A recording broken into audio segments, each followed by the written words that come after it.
নমস্কাৰ বন্ধুসকল, আজি আকৌ এটা গুৰুত্বপূৰ্ণ ভিডিঅ'লৈ সকলোকে স্বাগতম জনাইছোঁ। এইটো ভিডিঅ'ৰ মাধ্যমেৰে আমি আলোচনা কৰিম FYUGP second semester AEC course subject যিটো আছে এইটোৰ বিষয়ে আমি আলোচনা কৰিম। চ' ইয়াতে আপোনালোকে চাব পাৰিছে আপোনালোকৰ ছেকেণ্ড ছেমিষ্টাৰ FYUGP AEC দ্বিতীয় চেপ্টাৰ যিটো আছিলে আমাৰ ইউনিট 2ৰ ইয়াতে সকলোখিনি প্ৰশ্ন উত্তৰ সহকাৰে আমি আলোচনা কৰিম। ইয়াতে বহুত কেইটা কোৱেশ্চন দিয়া আছে, ইম্পৰ্টেণ্ট কিছুমান কোৱেশ্চন। চ' গোটেইখিনি আপোনালোকে চাই যাব। প্ৰথম কোৱেশ্চন আছিলে what are the essential skills required for effective communication in English. এইটো 2 মাৰ্কৰ কাৰণে এনচাৰবিলাক চাই যাব, কাৰণ ইমানখিনি কৈ দিলে ভিডিঅ'টো বহুত দীঘল হৈ যাব। তাৰপিছতে আমাৰ দ্বিতীয় প্ৰশ্ন আছিলে what is sentence structure, why is it important in communication.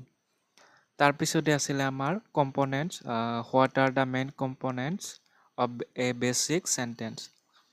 তাৰপিছতে চাইনটেক্স কি হয় ইয়াৰ বিষয়েও কেতিয়াবা লিখিবলৈ আহে, গতিকে এইটো আপোনালোকে চাব লাগিব। তাৰপিছতে চেণ্টেন্স কি হয় এইটো কেতিয়াবা আহে, এইটো ইম্পৰ্টেণ্ট কুৱেশ্যন। তাৰপিছতে চেণ্টেন্সৰ টাইপছ দিয়া আছে। Main parts of a sentence, main parts of a sentence হৈছে ছাবজেক্ট এণ্ড প্ৰেডিকেট। এই দুটা হৈছে two main parts of a sentence. তাৰপিছতে আছিলে আমাৰ চেণ্টেক্সৰ বিষয়ে আমি আলোচনা কৰিলোঁ। আৰু এটা কুৱেশ্যন আছে যে why is sentence length important in communication, এইটো ইম্পৰ্টেণ্ট হয়। তাৰপিছতে চেণ্টেন্স মাইনৰ চেণ্টেন্সৰ কিছুমান এক্সাম্পল দিয়া আছে এইখিনি। তাৰপিছতে নেক্সট প্ৰশ্ন যেনে মাইনৰ চেণ্টেন্স আছে, মাইনৰ চেণ্টেন্স কি হয় এই বিষয়ে কুৱেশ্যন আহে। তাৰপিছতে ইয়াৰ এক্সাম্পলো এইখিনিতে দিয়া আছে।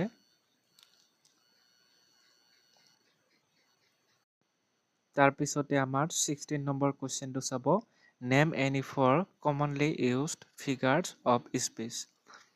চ' এইখিনিতে আপোনালোকক জনাই দিওঁ যে আপোনালোকৰ যিখন কুৱেশ্যন পেপাৰ ফাইনেল এক্সামৰ 2025ৰ কুৱেশ্যন পেপাৰ চলুশ্যন সম্পৰ্কে আমি আলোচনা কৰিছোঁ কুৱেশ্যন পেপাৰৰ লগতে, সেইখিনি ভিডিঅ'টোৰ লিংকটো ডেছক্ৰিপশ্যনত দিয়া থাকিব, আপোনালোকে চাই ল'ব পাৰিব। তাৰপিছতে আমি আহিছোঁ নেক্সট প্ৰশ্নলৈ। নেক্সট প্ৰশ্ন যেনে what is the roll of stress in communication. Stress gives emphasis to important syllables in a word.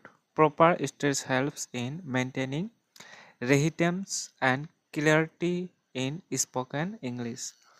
Spoken English কি হয় এইটো কেতিয়াবা কুৱেশ্যন আহে, স্পকেন ইংলিছৰ বিষয় লিখিবলৈ আহে।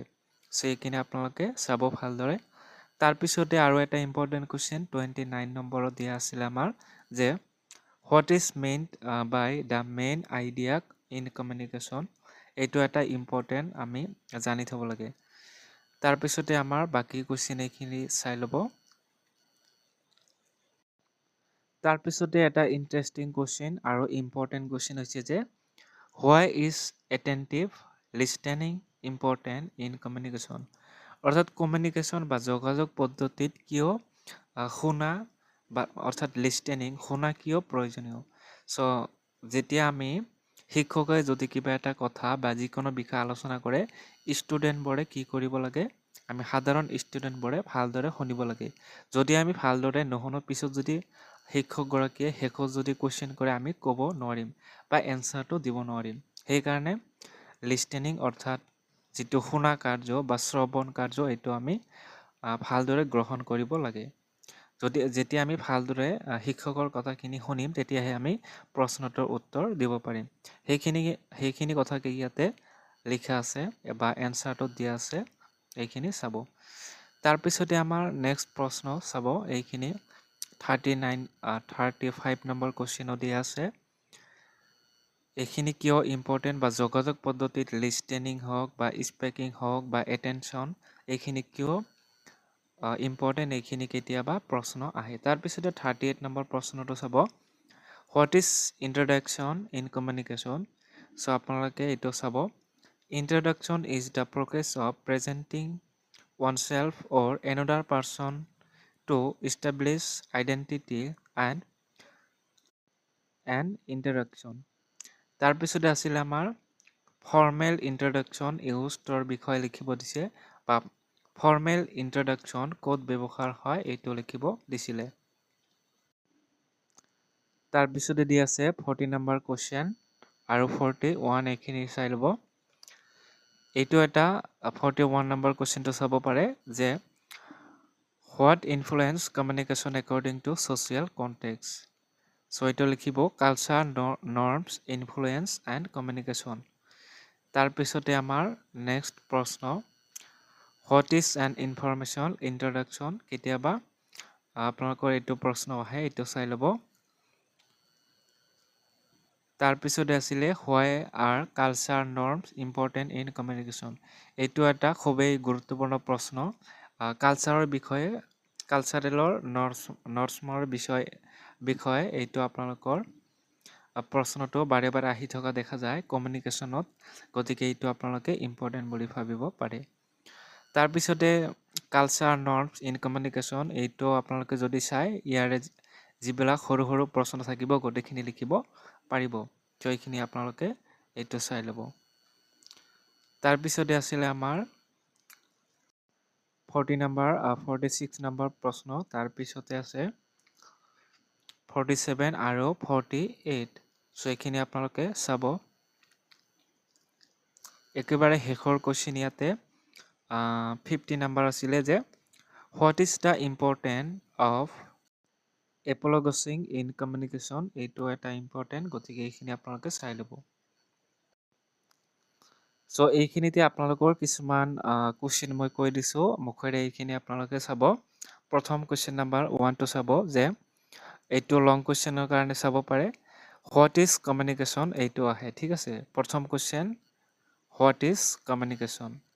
What is communication. দ্বিতীয়তে লিখিব write a comprehensive note on various types of communication. এইটো চাব 2 নম্বৰত। তাৰপিছতে 3 নম্বৰত চাব যে what are the different barriers of communication, why do you think we need to be aware them বা অফ ডেম, এইখিনি চাব পাৰে। তাৰপিছতে আপোনালোকৰ ৰিপৰ্ট লিখিবলৈ আহে, এইখিনিতো আপোনালোকে গমেই পায়। ৰিপৰ্ট কেনেকুৱা ৰিপৰ্ট আহে চাব। You are Reema Rajeev write a report as a staff reporter on a free health checkup and blood donation camp organised by the NCC unit of your college. So' এইখিনি আপোনালোকে চাব। ৰিপৰ্টটো আহিবই যদি আপোনালোকৰ ভাল কুৱেশ্যন এখন পায়, তেতিয়াহ'লে তাতে আপোনালোকে ভালদৰে চাব পাৰিব ৰিপৰ্ট এটা আহিছে বা লেটাৰ এটা আহিছে। এইখিনি আপোনালোকৰ কমিউনিকেশ্যনৰ এইখিনি গুৰুত্বপূৰ্ণ প্ৰশ্ন। গতিকে ভিডিঅ'টো ভাল লাগিলে শ্বেয়াৰ কৰিব, লাইক কৰিব আৰু আমাৰ চেনেলটোত প্ৰথমবাৰৰ কাৰণে আহিলে ছাবস্ক্ৰাইব কৰি ল'ব।